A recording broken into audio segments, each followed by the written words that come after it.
I remember the day I died. Not the death that would eventually claim me in service to the Emperor, but the death of the child I once was. The day the jungle closed around me like a living trap, and I realized there was no escaping its grip. The day they found me, a scrawny thing with venom burns across half my body, clutching a knife I'd sharpened from a bark beast's claw. The day I became something more than prey. They say the first death is the easiest. I have died 1,000 times since. Each brother lost. Each civilian I couldn't pull from the muck. Each world left rotting in our wake. Small deaths. Necessary deaths. The currency with which we purchase what the Imperium calls victory. My name is Sergeant Will of the 47 TH Devil's Claws, and I have served the Emperor for 43 Terran years. I have crawled through undergrowth that would dissolve flesh from bone. I have faced horrors that would shatter the minds of off-world weaklings. I have seen the best and worst of humanity, often in the same moment, in the same person. I have been called hero, monster, survivor, and butcher. The truth, as always, sweat somewhere in between. The first thing they teach you when you survive Catachan is that the jungle doesn't just kill, it tests.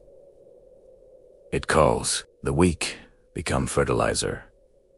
The impurities rot away. What remains is harder, more resilient, more deadly. But make no mistake, becoming deadly is a brutal process. My transformation began in the steaming depths of the Deathmire swamps. I was 9 Terran years old, though on Catachan, with its endless cycle of growth and decay, such measurements meant little.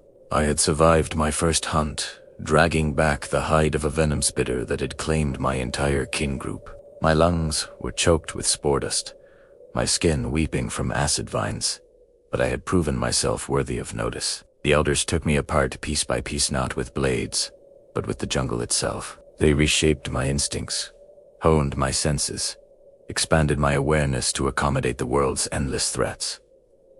They rewrote the code of my existence at the survival level with the sacred scars of Catachan itself. I screamed for days, then weeks, then months, until one morning I realized I had forgotten how to scream. I had forgotten the boy I once was. I looked in the reflecting surface of a stillwater pool and saw hardened eyes staring back at me from weathered, tattooed skin. I was reborn in the jungle.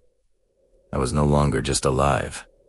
I was Catachan. I was a fighter. The off-worlders we protect look upon us with awe, with pity, with fear. They do not understand what we have endured to become their blades in the dark.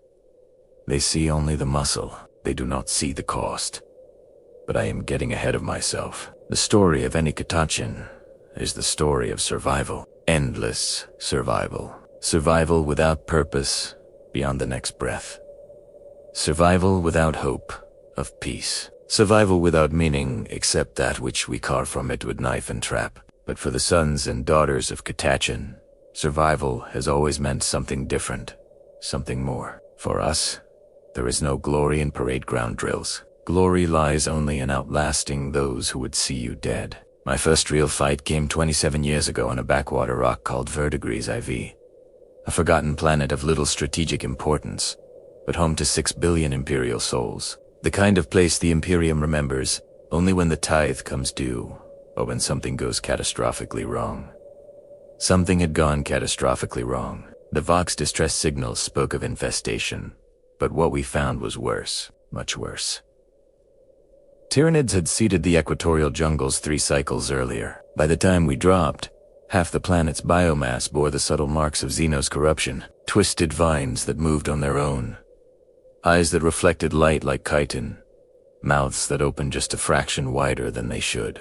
I remember hunkering in the dropship as it screamed toward the surface, surrounded by my kin. The veterans wore the resigned grins of men who knew what was coming. The younger ones, like myself, still believed in quick kills, in clean hunts, in victory. Colonel Iron Gut Harlan, a warrior wheat, 50 years of scars etched into his slabbed muscles, looked at me with something like amusement. "Remember, Will," he growled, his voice as rough as a Grox's hide. "We bring the Emperor's bite, as well as his snare. Save those who can be saved." I nodded, full of fire, full of pride. I did not understand the weight of his words. Not yet. We made landfall in the primary hive jungle, a sprawling tangle of ferrocrete and overgrowth, where the cities met the wilds.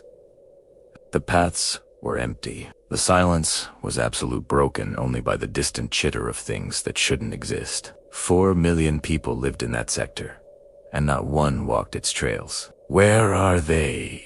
Sister Kira asked, her lasgun sweeping across the vacant clearing where we'd touched down. "Asaunka," I answered her, a wet, scuttling sound that seemed to come from everywhere at once. From the underbrush, from the shadowed canopies of the hablocks, from the root tunnels that fed into the city like veins. "They are Eric," Colonel Harlan said, unsheathing his devil's claw knife, the curved blade hummed with the faint vibration of a power field. "They are all around us." The first wave came from above. Divine canopies burst downward as hundreds of bodies surged from the overgrown spires. They had once been human workers, enforcers, children. Now they were twisted parodies of life, their limbs elongated into chitinous hooks, their skulls malformed into their skin stretched tight over bulging hives that had never been intended for human frames. I remember raising my lasgun. I remember the first shot I fired, punching through the thorax of what had once been a man. He still wore the tattered remains of a miner's overalls. A faded aquila was stitched to his chest, just above where Malaz's bolt vaporized his innards, shredding his torso in a spray of corrupted ichor. His name had been Jox. I tell myself he was already dead, that the person he had been had died long before I pulled the trigger. But in the dreams that sometimes come during my brief snatches of sleep, I see his face. I see all their faces. We fogged for 22 hours straight in that first engagement. Lost fire and flamers turned the narrow paths into kill zones. The infected came in swarms, using their superior numbers to try to overwhelm us. We burned them by the hundreds, by the thousands. The smell of promethium and charred chitin filled the air so thick you could taste it. I ran out of low specs. 7 hours in, I switched to my knife and traps.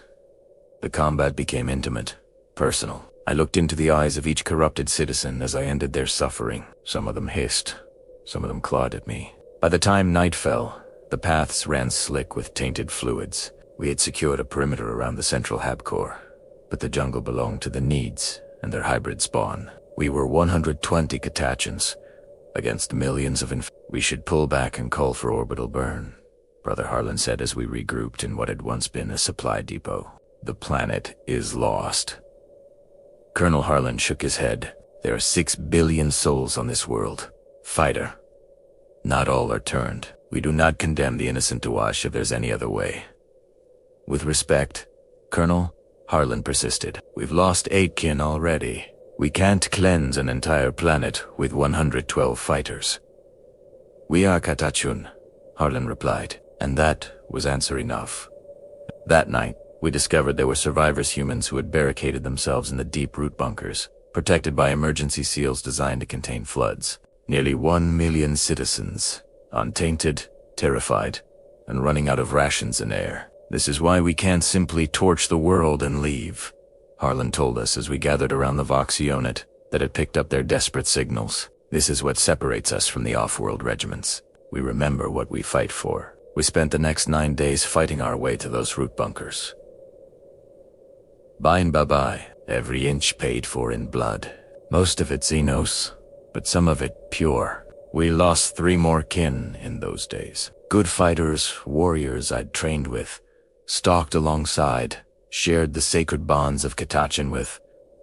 I remember Sister Lyra most clearly. She'd been a cycle behind me in the wilds, a quiet soul with a gift for traps.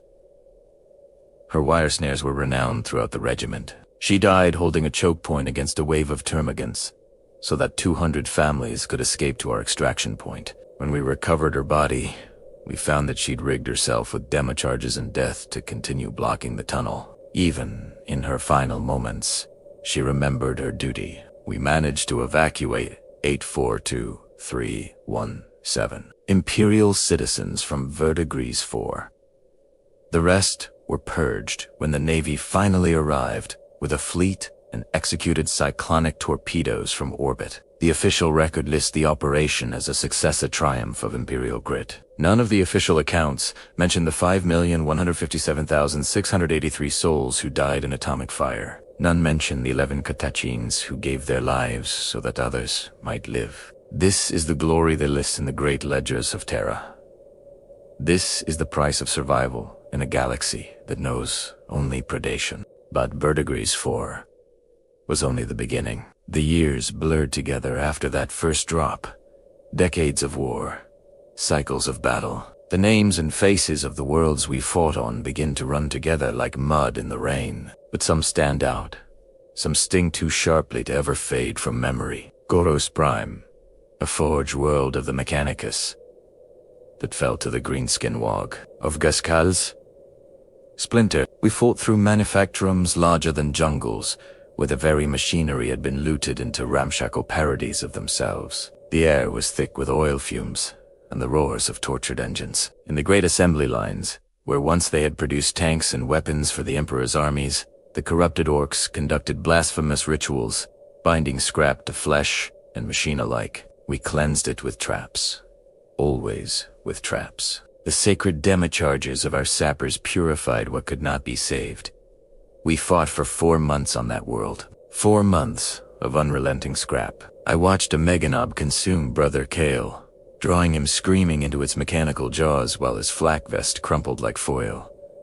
I avenged him. I slew the beast with a Catachan fang placed in the exact spot where the machine and orc were imperfectly joined. I listened to its bellow as it died. I took no pleasure in the killing, only in the knowledge that it would claim no more victims.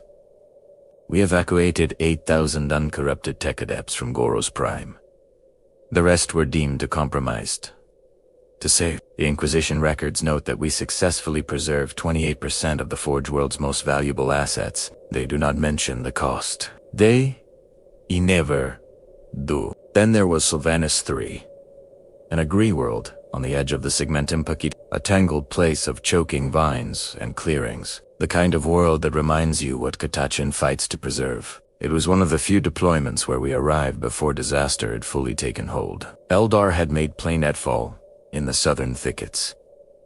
A relatively small force, a splinter of a larger craft world that had been shattered in the void by the Navy. Still, to the farmers and their families, it might as well have been the end times. We deployed directly to the largest settlement under attack. I remember the green fields overgrown, black spores rising to stain the humid sky. The sound of elegant Xenos blades mixed with the screams of civilians.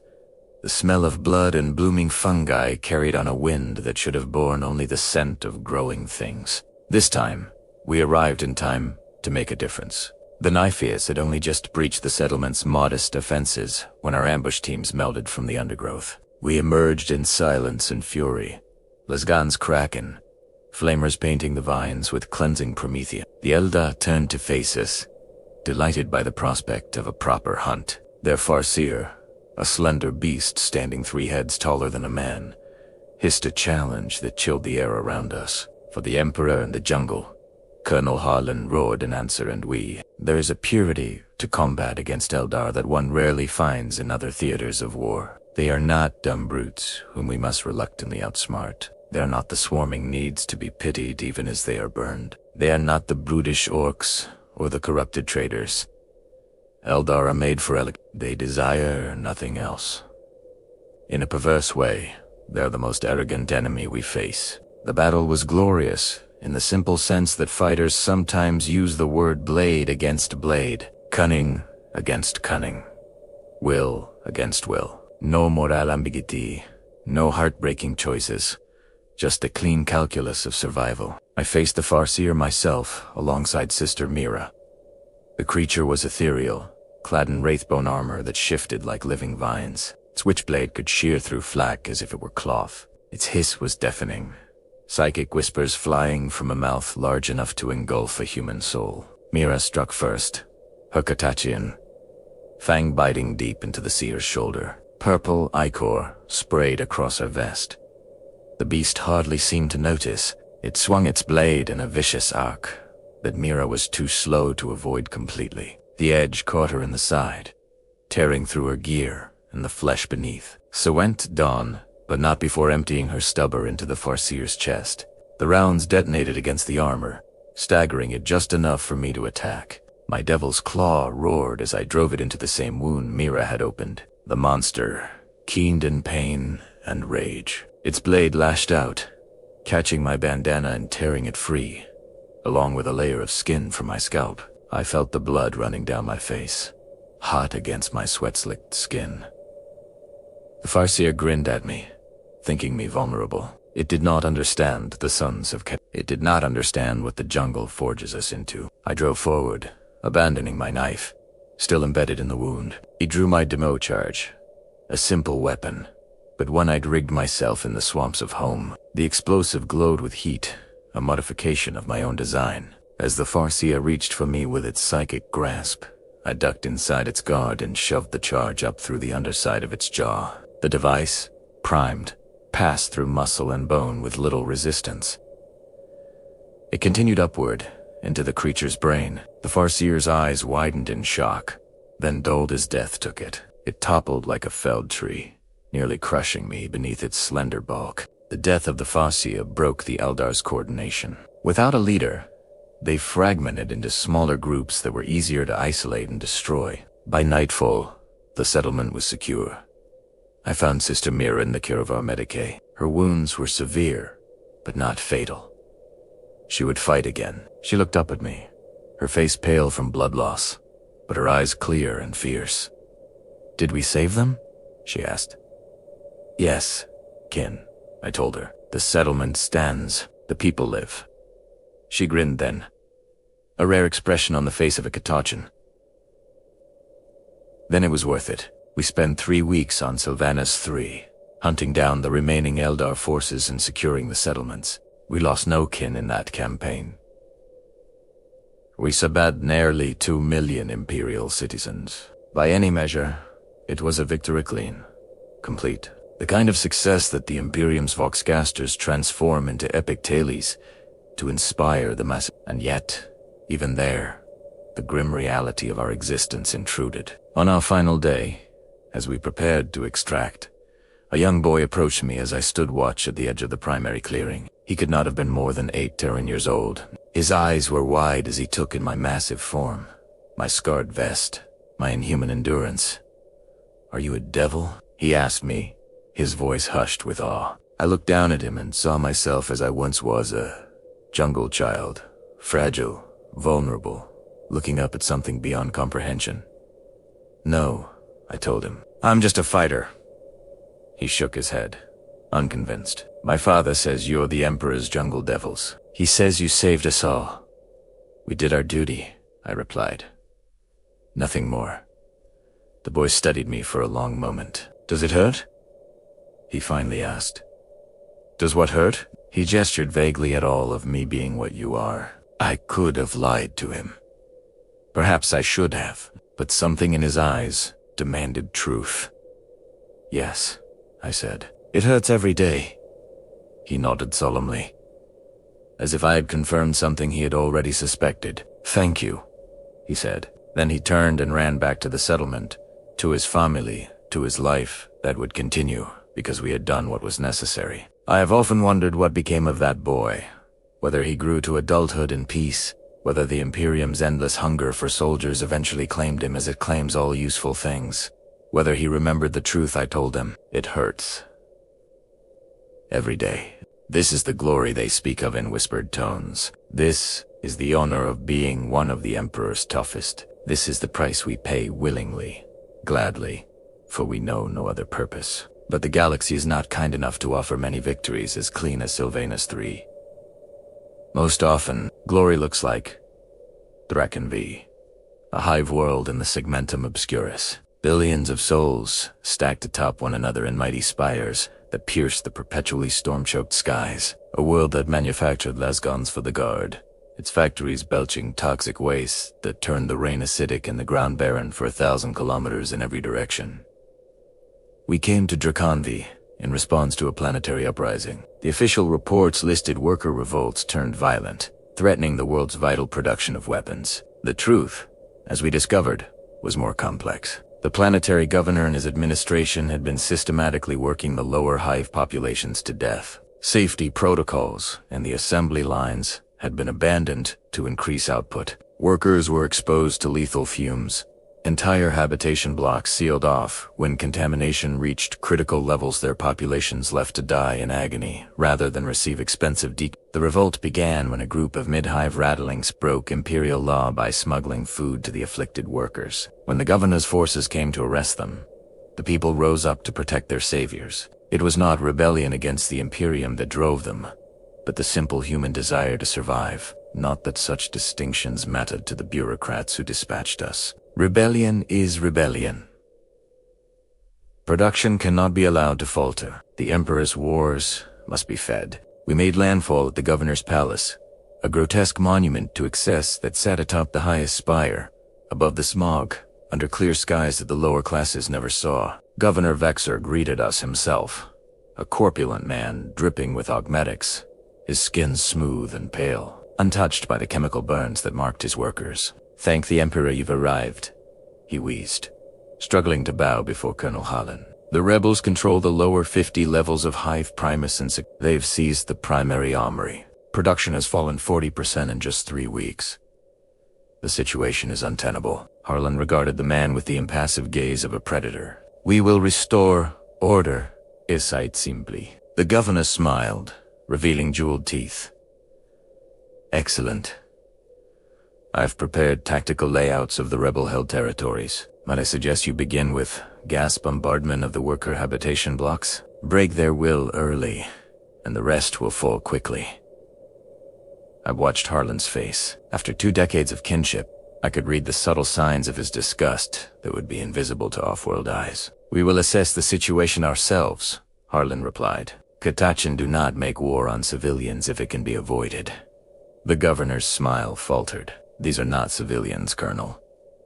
They are traitors, rebels. They have violated imperial law and disrupted vital war production." "Nevertheless," Harlan said, his tone making it clear the discussion was over, "we will proceed according to our own tactics." That night, while the governor hosted a feast in our honor that none of us attended, we sent infiltration teams into the lower hives. I led one such team, moving through maintenance tunnels and waste chutes to bypass the rebel barricades. We wore stripped-down vests, carrying minimal gear to remain mobile in the cramped confines of the underhive. What we found confirmed our suspicions. The rebels were ordinary imperial citizens, driven to desperation by unconscionable abuse. Many bore the marks of chemical exposure: weeping sores, respiratory distress, children born with mutations that had nothing to do with chaos and everything to do with industrial toxins. Their leaders were not radicals or they were shift supervisors, medicae personnel maintenance, technicians, people who had simply decided that survival was worth fighting for. I observed a makeshift camp, established in what had once been a reclamation plant. Hundreds of refugees huddled on improvised beds, attended by exhausted staff working with scavenged supplies. Among them moved a man who seemed to be coordinating the efforts. He was tall for a hiver, his body lean and angular. Chemical burns covered his arms, twisting his features into a permanent scowl. Yet there was a quiet dignity in how he moved from group to group, offering what comfort he could. I watched him for an hour from the shadows. I saw him share his ration with a dying woman as she drew her last breath. I saw him comfort a child whose lungs had been so damaged by fumes that each breath was an agony. I saw him organize the distribution of the pitiful supplies they had managed to hoard. I returned to our command post with my report. Colonel Harlan listened in silence as I detailed what I had seen. "What would you recommend?" "Well," he asked when I had finished it, "was a test. You can know it then, just as I know it now, a test of whether I truly understood what it meant to be cut. We should negotiate," I said. "These people do not seek to overthrow the Imperium. They seek only to survive. If the governor would implement proper safety protocols, provide adequate rations, and grant amnesty to those who have risen up, I believe they would return to work willingly." Harlan nodded, a faint grin touching his lips. "Excellent. You think like the jungle adept. Survive. Outlast. And if the governor refuses, then we remove him," I said, the words tantamount to heresy for the good of the Imperium. A dead world produces no less. A workforce starved to death leaves no one to train the next generation. What is happening on Draken V is not just immoral, it is inefficient. Harlan laughed then, a sound so rare among our kind that several fighters turned to stare. Well-reasoned, Will. You speak as a true devil with the greatest good for the greatest number, while never forgetting the value of each kin. Unfortunately, we lack the authority to remove a planetary governor, no matter how deserving, but perhaps there is another way. The next morning, Colonel Harlan presented Governor Vexer with a proposal. The Catachans would end the rebellion, but on our terms. We would guarantee worker safety reforms, ration improvements, and amnesty for all but the highest rebel leaders. In exchange, the workers would return to their posts and production would resume. The governor was You overstep your authority, Colonel. You were sent here to crush this rebellion, not to negotiate with traitors. We were sent here to restore order and resume production, Harlan replied calmly. This is the most efficient way to achieve both objectives. I will report this to your regimental command, the governor sputtered. To the sector lord, to the Inquisition itself. You are welcome to do so, Harlan said. In the meantime, we will proceed with our plan unless, of course, you wish to reclaim the lower hives yourself. The governor had no response to that. His own forces had proven woefully inadequate against the determined resistance of people with nothing left to lose. Very well, he finally spat. Do it your way. But I will remember this. Colonel, the Astra Militarum are not beyond the reach of Imperial justice. Harlan bowed slightly, the gesture containing not an ounce of respect. We count on it, Governor. We made contact with the rebel leaders that same day. I was part of the delegation that entered their territory under a flag of truce. We came in full gear, but with our weapons slung a show of both strength and restraint. They received us in the same makeshift camp I had observed earlier. The man with the chemical burn stood at the front of their group, his chin held high despite the fear that must have filled him at the sight of 5 Catachans in full battle dress. I am Colonel Harlan of the Catachan, 47th, my commander said, his deep voice echoing in the cavernous space. We have come with a proposal to end this conflict. The man stepped forward. Ren, Jock's elected speaker for the coalition of workers. We did not seek conflict, Colonel. We sought only to live. So I have been told, Harlan replied, and that is why we are here, not to destroy you, but to find a path forward. He outlined our proposal: safety reforms, medical treatment, amnesty, a return to work under humane conditions. The rebel leaders listened in stunned silence. They had expected death. They had steeled themselves for martyrdom. They had not expected compassion from the Emperor's jungle devils. Why? Ren finally asked. Why would you help us? We are nothing to the Imperium. You are its lifeblood, its foundation. Harlan corrected him. Without loyal citizens willing to toil and sacrifice, the Imperium is nothing but empty hives and meaningless quotas. And if Governor Vexer reneges on these terms once you have departed, another leader asked. He will not, I said, speaking for the first time. Because we will not depart, not all of us. I will remain on Draken V with a small detachment. We will ensure the terms are met. It was not a decision I had discussed with Colonel Harlan beforehand. It was presumptuous of me to offer, and yet, when I glanced at my commander, I saw approval in his eyes. Sergeant Will speaks with my authority, he confirmed. Catachan, do not abandon those under their protection. Ren studied us. His scarred eye narrowed in suspicion. And what do you want in return beyond our return to work? Nothing, Harlan said simply. He laughed, a harsh sound devoid of humor. Forgive me, Colonel, but no one in the Imperium does anything for nothing, especially not for people like us. We are Catachan, I told him. We were human once. Some of us remember what that means. A week later, the workers returned to their posts. Production resumed at 65% capacity within days, rising to 85% within a month, as the injured recovered and returned to work. The reforms were implemented slowly, grudgingly, but they were implemented. I remained on Draken V for 2 years with a rotating detachment of kin. We established a permanent outpost in Hive's. Our presence alone was enough to ensure the governor kept his word. It is remarkable how even the most corrupt officials find their moral compass when a Catachan is watching. Renjox became a liaison between the workers and the planetary administration. His burns never healed, but his spirit never broke. He visited our outposts once a month to provide updates on conditions in the hives. Over time, a cautious respect developed between us. During my final month on Draken V, before I was to rejoin my regiment for deployment to another war zone, he brought me a gift. It was a simple Thingo worker's knife, forged from scrap adamantium.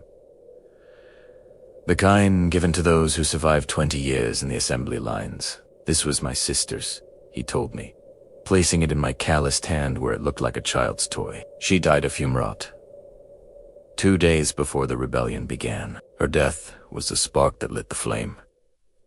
I cannot accept this, I said, trying to return it. It is your legacy. He closed my fingers around the knife, and now it is part of your soul. You remember why you fight, not for glory, not for the Imperium, but for people like my sister who live and die in darkness so that others might see the light. I kept the knife. I wear it still, strapped to my boot where only I know it exists. A reminder that glory is not what the Imperium says it is. Glory is in the lives we save, not the lives we take. But for every Draken V, there are a dozen worlds where we cannot find such clean resolutions, where the rot runs too deep, the threat is too great, or time simply runs out. I think of Vorath Ix, where a spore storm breached the canopy and flooded an entire continent with the raw stuff of tyrannid infestation. We fogged 4 or 5 weeks to evacuate as many civilians as possible before the corruption became irreversible. In the end, we saved less than 2% of the population. We were forced to burn the rest with holy promethium. Their screams followed us as we extracted in the final gunships, not because they were traitors who deserved death, but because what they would become would threaten countless other worlds. I think of the death of Colonel Harlan on the forge moon of Thalor. He fell, defending a cohort of Skittery who had been cut off from their main forces by an orc advance. The machine men he died protecting barely acknowledged his sacrifice, seeing it as merely the optimal tactical decision rather than the act of heroism it was. His body was recovered, his gear harvested, but the records of the Adeptus Mechanicus make no mention of the Catachan colonel who gave his life for their troops. I think of the schism on Eleron 7, where rival imperial cults came into conflict over interpretations of the imperial creed.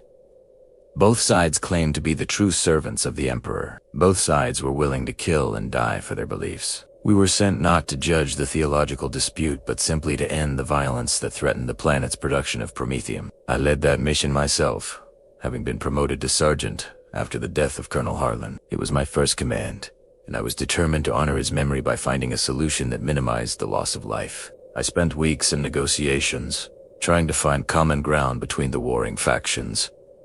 In the end, I failed. The hatred ran too deep. The conviction was too strong. When the fighting resumed, despite my best efforts, we were ordered to support the faction favored by the Ecclesiarchia regardless of the merits of their theological position. We killed thousands of men and women whose only crime was a slightly different interpretation of how best to worship the same emperor. I remember the face of High Deacon Solara, the leader of the faction we were ordered to suppress. As I led her to her execution, she looked at me not with hatred, but weak pity. "You know this is wrong," she said quietly. Too quietly for anyone but a Catachan to hear. "You know in your heart that we are faithful servants of the Emperor." "It does not matter what I know," I replied. "Only what I must do. And that, my son," she said, "is why the Imperium will one day fall. Not from external enemies, but from within. When good men obey bad orders without question, evil triumphs." I executed her myself, a clean death, as painless as I could make it. I told myself it was a mercy. I told myself I was just following orders. I told myself many things in the dark nights that followed.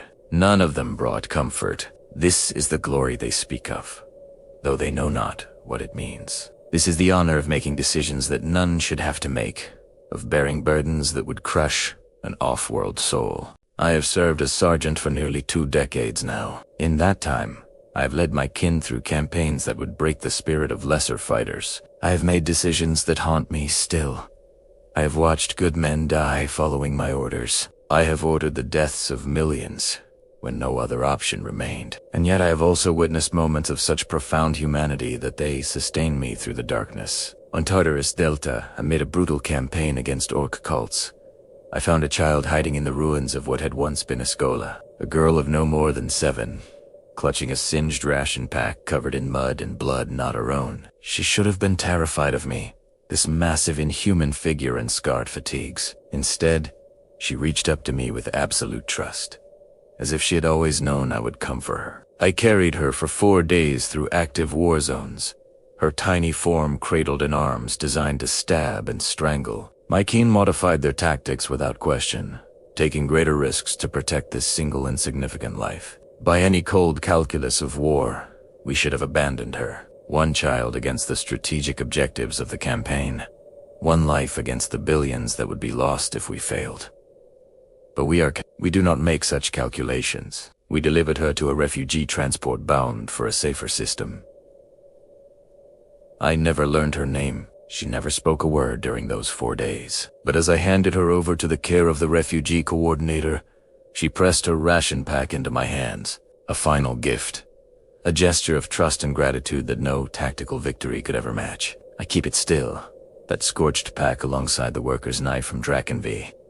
Small reminders of why we fight, of what victory truly means. There was Viridia too, a feudal world where technological regression had left the population vulnerable to a particularly virulent plague. We came not as warriors, but as saviors, escorting Medicae ships and supplies. My squad spent months traveling from settlement to settlement, establishing field camps, distributing treatments, burning the dead with reverence rather than contempt. The locals called us the jungle ghosts. They built shrines to us in their primitive villages. They sang hymns about our endurance. It made my kin uncomfortable. This worship it is not glory we seek. But it was the first campaign in decades where we did not have to take a single human life, where every action served only to protect, to preserve, to save. When we departed Viridia II, the planetary governor presented each of us with a pendant carved from native bone, a stylized claw that represented both our world and the new hope we had brought to a dying one. Such trinkets would be meaningless to most regiments, but we Catachans value these connections to those we protect. These tangible reminders that our endless war has purpose beyond mere quotas. But for every Viridia too, there is a Koroth Prime. A world so thoroughly infested that no salvation is possible, only extermination. Korath Prime was an industrial world devoted to the manufacture of chimera transports and other vehicles for the Guard. Its pollution-choked atmosphere and vast assembly complexes made it indistinguishable from 1,000 other such worlds scattered throughout the Imperium. What made Korath unique was the nature of the infestation that took root there not. The familiar swarm of tyrannids, with their obvious hives and beasts, not the infiltration of genestealers. With their telltale signs for those who know how to look. Something subtler, something greener. The first indication that something was wrong came when Chimera shipments to frontline Guard regiments began arriving sabotaged. Hulls that should have contained war machines instead contained fungal growths and rusted scrap. Investigations revealed that the vehicles had somehow self-destructed during transit, rotting so fast that they were reduced to mulch despite the void of space. When contact with Koroth Prime itself became sporadic, then ceased entirely. We were dispatched to investigate and, if necessary, restore Imperial control. We made landfall expecting to find rebellion, or perhaps Xenos infiltration. What we found defied easy categorization. The factories still ran. The workers still attended their shifts. The machines were still built. But each night, the newly constructed chimeras and lemon russes would drive themselves to vast sinkholes, dug into the planetary crust, where they would plunge in and allow themselves to be consumed by acidic pools. The workers, when we attempted to question them, spoke in monotones about feeding the growth below. Their eyes were vacant, their movements mechanical. They showed no fear of us, no emotion at all. They simply continued their tasks with machine-like precision. Deep scans of the planet's core revealed anomalous readings. Something dwelled beneath the crust of Korath Prime. Something ancient, something vast, something fungal. The Mechanicus should study this, Sister Kira argued when we gathered to determine our course of action. This could be a previously unknown orcoid spore. A significant scientific discovery. The Inquisition should be notified, countered Brother Harlan. This has the hallmarks of a warp entity, perhaps even a buried plague. I listened to their debate in silence, watching the factory complex through the armored viewport of our forward base, watching the mindless workers continuing their pointless labor, watching the newly made war machines marching to their doom in perfect, orderly lines. We burn it, I finally said, silencing the discussion. We burn it. All. They looked at me in surprise. Of all our kin, I was known as the most likely to seek alternatives to destruction, to look for the path that preserved life, even at additional risk to ourselves. It was a reputation I had earned over decades of service through countless campaigns where I had argued against the expedient solution in favor of the human one. Explain your reasoning, Sergeant, Kira said, her tone respectful despite her obvious disagreement. I pointed to the factories, to the workers moving like automatons through their daily routines. They are already dead, I said quietly. Whatever dwells below has consumed their minds, if not their bodies, and it is growing stronger with each machine it devours. All the more reason to study it, Kira persisted. If it can control both humans and machines, it represents a significant threat, one we must understand to counter. And how many more will it take while we study it? I asked. How many ships will arrive to investigate only to fall under its control? How many Mechanicus adepts will be corrupted in their quest for knowledge? I shook my head. No. Some things are not meant to be understood only destroyed. In the end, they deferred to my judgment, as was their duty. We returned to our strike cruiser and initiated a systematic bombardment of the planet's surface, targeting the factory complexes first, then the sinkholes, and finally, any remaining population centers. As the bombardment continued, our ship's auspex detected movement beneath the planet's crust.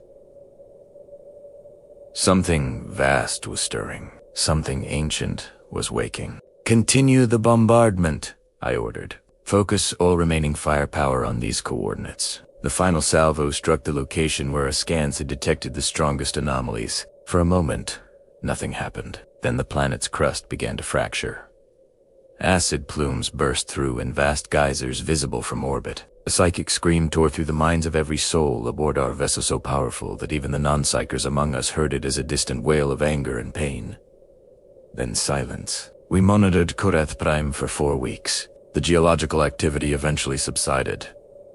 The psychic emanations ceased. Whatever had dwelt within the planet was either dormant again or, more likely, destroyed. The official report lists the action as exterminatus extremis, executed due to irretrievable industrial collapse and widespread civil unrest. The truth was recorded only in the sealed archives of our regiment, and in the nightmares of those who heard that final scream. This is the glory they speak of, though they know not what it means. This is the honor of making decisions that none should have to make, of bearing burdens that would crush a normal human soul. I have served the Emperor for 43 years. I have seen wonders and horrors beyond counting. I have made decisions that saved millions and condemned millions more. I've watched kin die and recruits rise to take their place. I have forged traps in the swamps of Catachan and reforged myself countless times in the crucible of war. And through it all, I have tried to remember what sets the Catachans apart, what makes us unique among the Emperor's regiments. We remember what we fight for. We feel the weight of each life taken and each life saved. We do not glory in battle for its own sake, but in the survival of humanity, no matter the cost to ourselves. There is an old legend on Catachan, a tale told to children as they learn the art of the trap. It speaks of a devil's claw, one of the great predators that dwell in the deep jungles, that willingly entered a venom-spitter's nest to save a human child who had fallen in. The devil's claw wrapped itself around the child, absorbing the toxins of the spines into its thick hide. Though the child was saved, the devil's claw was changed by its time in the nest. Its hide, once smooth and vibrant, was scarred black. Its eyes, once clear, glowed red with the venom it had absorbed. The changed devil's claw could never return to its kind. It had become something other, something between worlds, neither fully beast nor anything else recognized in nature. But it had saved the child, and in doing so, found a purpose beyond mere survival. We are like that, Devil's Claw, changed by the jungles we willingly enter, alienated from the humanity we were born to, neither fully human nor truly inhuman, bearing the marks of our sacrifice in our scarred skin and hardened eyes, unable to return to what we once were.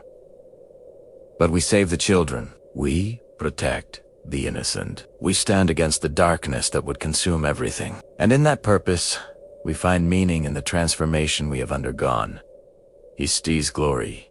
Ye do not know. I know only duty and kinship, and the jungle that forges us all. There is a monument in the great clearing of our fortress outpost on Catachan. It depicts a nameless fighter, our archetype, not in battle but kneeling to lift a fallen child from the mud of war. His massive form, wrought in vinsteel and obsidian, curls protectively around the small bone figure of the human infant. His face, so like and unlike our own, bears an expression of profound determination. When new recruits enter our regiment, before their transformation begins, they are brought to stand before this monument. They are told the story of Catachan's endurance, of our unwavering commitment to survival. They are asked a single question. Are you willing to bleed so that others might live? Only those who understand the true meaning of the question are accepted. Only those who grasp that the glory of the Catachans lies not in victory, but in outlasting are worthy to join our ranks. I stood before that monument over 3 decades. ago. A frightened boy from the Deathmeres of Catachan answered yes, without fully understanding what I was agreeing to. I understand now. I understand the glory and the burden of being a son of Catachan. The jungle consumes us all, in the end. But what we protect from the vines, that is our true legacy. That is the glory that matters.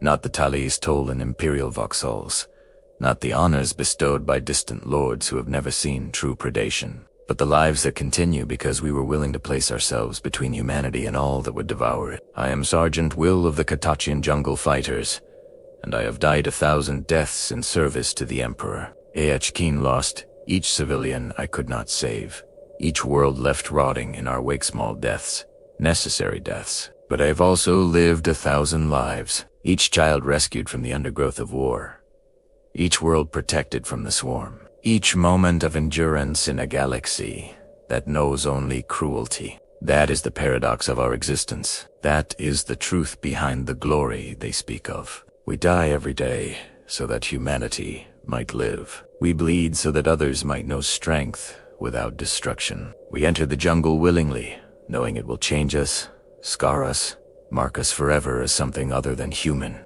and we would choose it again every time. For we are the Catachan sons of the death world, forged in venom, tempered in ambush, shaped by survival. And though the galaxy rots around us, though the enemies of humanity are beyond counting, though the cost of victory grows ever steeper, we will stand into the vines of battle into the trap of war. For the Emperor.